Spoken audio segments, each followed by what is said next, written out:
2024 के नए सिलेबस के अकॉर्डिंग RSCIT असेसमेंट की ये हमारी 11th क्लास। इससे पहले हमने 10th क्लास से कंप्लीट कर ली है। यदि आपने अभी तक उन क्लासों को कम्प्लीटली नहीं देखा है या अभी तक आपने उन क्लासों को नहीं देखा है तो आप जाकर अपनी स्ट्रेंथ को चेकआउट कर सकते हो कि 2024 का नया सिलेबस कितना टफ है और कितना स्लो है और आप किस प्रकार से उसको ओवरकम कर सकते हो। तो चलिए बढ़ते हैं आज की क्लास में। नमस्कार साथियों, मेरा नाम है जितेंद्र सिंह और आप देखना स्टार्ट कर चुके हो उत्कृष्ट यूट्यूब प्लेटफॉर्म। आज का जो मुख्य बिंदु होने वाला है वो है साइबर सिक्योरिटी एंड अवेयरनेस से संबंधित 11th असेसमेंट।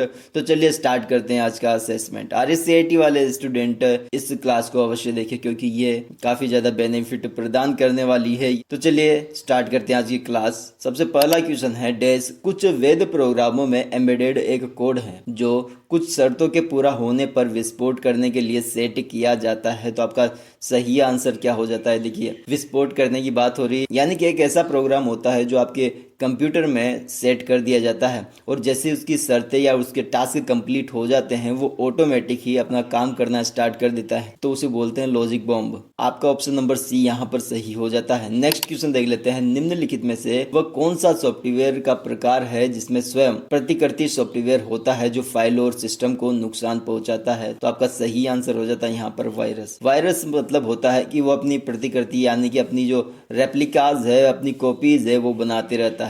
तो यदि देखा जाए तो वायरस का सबसे पहला काम होता है अपनी प्रतिकृतियां बनाना, यानी कि वे इतनी प्रतिकृतियां बना लेता है कि आपका सिस्टम हैंग करने लग जाता है और क्रैश कर जाता है। नेक्स्ट क्वेश्चन देखते हैं। दुर्भावनापूर्ण प्रोग्राम जो स्वचालित रूप से प्रतिकृति नहीं बनाता क्या कहलाता है? तो आपका सही आंसर हो जाता है यहाँ पर ट्रोजन हॉर्स। अगला क्वेश्चन देख लेते हैं। किसी वेबसाइट URL में www की उपस्थिति क्या दर्शाती है? तो आपका सही आंसर होना चाहिए यहाँ पर यह सिर्फ एक नामकरण परंपरा है जो सुरक्षा को प्रभावित नहीं करती। आपका ऑप्शन नंबर डी यहाँ पर सही हो जाता है। अगला क्वेश्चन देख लेते हैं। कौन सा कंप्यूटर वायरस आपके कंप्यूटर पर होने वाली हर गतिविधि को रिकॉर्ड करता है? तो की लॉगर एक ऐसा वायरस होता है जो कंप्यूटर में होने वाली हर एक गतिविधि को रिकॉर्ड करता है। अगला क्वेश्चन देख लेते हैं। डिनायल ऑफ सर्विस यानी कि डोस अटैक का क्या उद्देश्य है? तो आपका सही आंसर हो जाता है इसे बनाने के लिए किसी सिस्टम को ट्रैफिक से अभिभूत करना होता है। नेक्स्ट क्वेश्चन देख लेते हैं। टोन वायरस का क्या नाम है जो उपयोगकर्ता को उपयोगी एप्लीकेशन होने का दिखावा करके उन्हें डाउनलोड करने और निष्पादित करने के लिए बाध्य करते हैं? तो उसे ट्रोजन हॉर्स बोलते हैं। तो ऑप्शन नंबर सी यहाँ पर सही हो जाता है। ये एकदम सेम एप्लीकेशन की तरह दिखती है।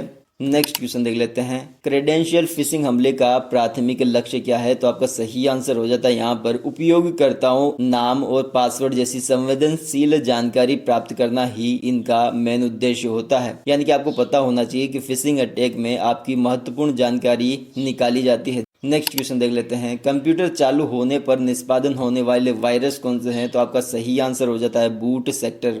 नेक्स्ट क्वेश्चन देख लेते हैं। पासवर्ड सुरक्षा के संदर्भ में ब्रूट फोर्स अटैक क्या है? तो आपका सही आंसर हो जाता है ऑप्शन नंबर बी ट्रायल तथा एरर के माध्यम से पासवर्ड का अनुमान लगाना। नेक्स्ट क्वेश्चन देख लेते हैं। एक हानि रहित या हार्मलेस प्रतीत होने वाले कोड के अंदर छिपा हुआ एक दुर्भावनापूर्ण कोड कौन सा है? तो आपका सही आंसर हो जाता है ट्रोजन हॉर्स। नेक्स्ट क्वेश्चन है। मैन इन द मिडल हमले का प्राथमिक लक्ष्य क्या होता है? तो आपका सही आंसर हो जाता है ऑप्शन नंबर ए व्यक्तिगत जानकारी चुराना ही मैन इन द मिडल हमले का प्राथमिक लक्ष्य होता है। नेक्स्ट क्वेश्चन देख लेते हैं। जब हैकर्स नेटवर्क पर दबाव डालने के लिए किसी वेबसाइट पर अनुपयोगी ट्रैफिक भर देते हैं तो उसे क्या कहा जाता है? तो आपका सही आंसर हो जाता है इसको डीओस अटैक बोलते हैं। यानी कि अनवांटेड जो ट्रैफिक आपको देखने को मिलता है कोई भी वेबसाइट पर, किसी भी वीडियो या किसी भी सोशल मीडिया नेटवर्क पर, तो आपको पता होना चाहिए वहां पर डोस अटैक किया जाता है। नेक्स्ट क्वेश्चन देख लेते हैं। किसी प्रकार के हमले में पासवर्ड रहित संवेदनशील जानकारी प्रकट करने के लिए भ्रामक ईमेल भेजना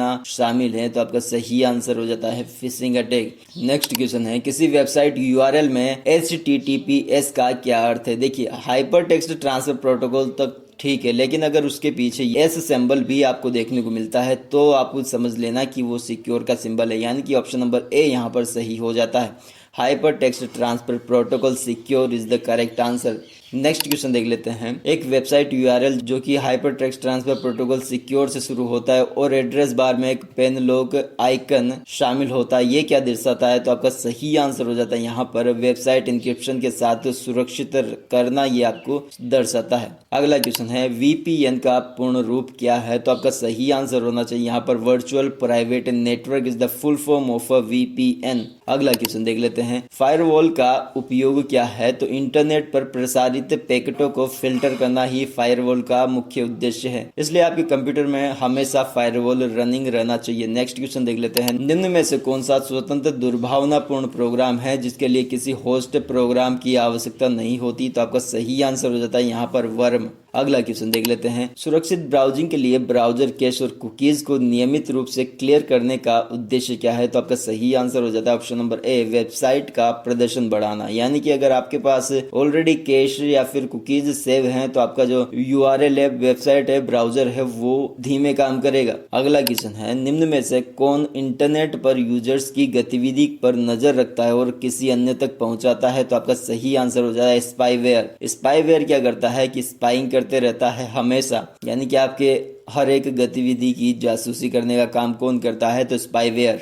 अगला क्वेश्चन है। वर्ष 2000 में किस वायरस ने लोगों को आई लव यू सब्जेक्ट के साथ ईमेल भेजा था? तो आपका सही आंसर हो जाता है यहाँ पर option number B love bug virus. Next question देख लेते हैं। निम्न में से कौन प्रतिष्ठित ऑनलाइन भुगतान पोर्टलों में पाए जाने वाला एक सामान्य सुरक्षा सुविधा है? तो आपका सही आंसर हो जाता है option number C user account के लिए 2 फैक्टर ऑथेंटिकेशन। अगला क्वेश्चन देख लेते हैं। जब कोई व्यक्ति कंप्यूटर का उपयोग करके लोगों के एक समूह को हानि पहुंचाने का प्रयास करता है तो उसे क्या कहा जाता है? तो आपका सही आंसर हो जाता है यहाँ पर साइबर टेररिस्ट।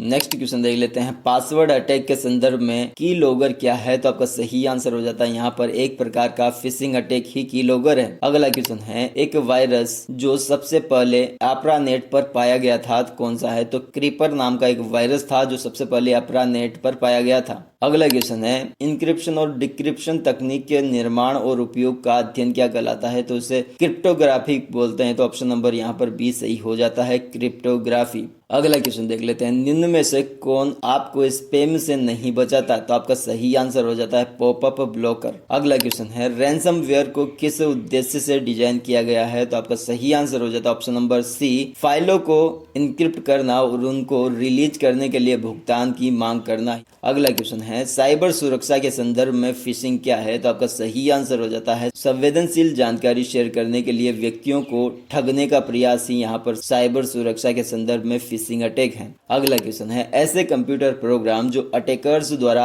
आपके कंप्यूटर तक रूट या प्रशासनिक पहुंच हासिल करने के लिए डिजाइन किया गया होता है उसे रूट किट्स बोलते हैं।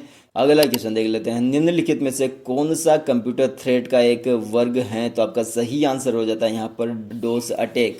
आपको एडिशनल जानकारी भी पता होना चाहिए। अगर आप किसी ईमेल एड्रेस को चला रहे हो और आपको चेक करना है कि आपका जो ईमेल एड्रेस है वो किसी कंपनी के साथ हुए फ्रॉड में या फिर हैकिंग में गया है या नहीं, तो आप इस वेबसाइट पर जाकर उसे चेक कर सकते हो। उसका नाम है havebeenpowed.com। तो इस वेबसाइट पर जाने के बाद में आपको क्या करना होगा, अपना जो ईमेल एड्रेस है यहाँ पर पेस्ट करना होगा और उसके बाद में आपके ईमेल के बारे में सारी जानकारी यहाँ पर लिस्ट डाउन हो जाएगी। यदि किसी कंपनी के साथ हुए फ्रॉड या फिर डेटा लीक में आपका ईमेल एड्रेस अवेलेबल था या फिर किसी हैकर्स ने आपका ईमेल एड्रेस चुराया है, तो आपको पता चल जाएगा कि आपके ईमेल एड्रेस के साथ साथ क्या क्या इन्फॉर्मेशन लीक हुई है। तो आप इस प्रकार से अपने ईमेल एड्रेस को सुरक्षित कर सकते हो। तो उसका पासवर्ड तुरंत चेंज कर दीजिए और 2 फैक्टर ऑथेंटिकेशन ऑन कर लीजिएगा यदि इस प्रकार की समस्या देखने को मिलती है। तो इस प्रकार से हमने आज की क्लास को किया है कंप्लीट। तो मिलते हैं नेक्स्ट क्लास में, तब तक के लिए जय हिंद जय भारत।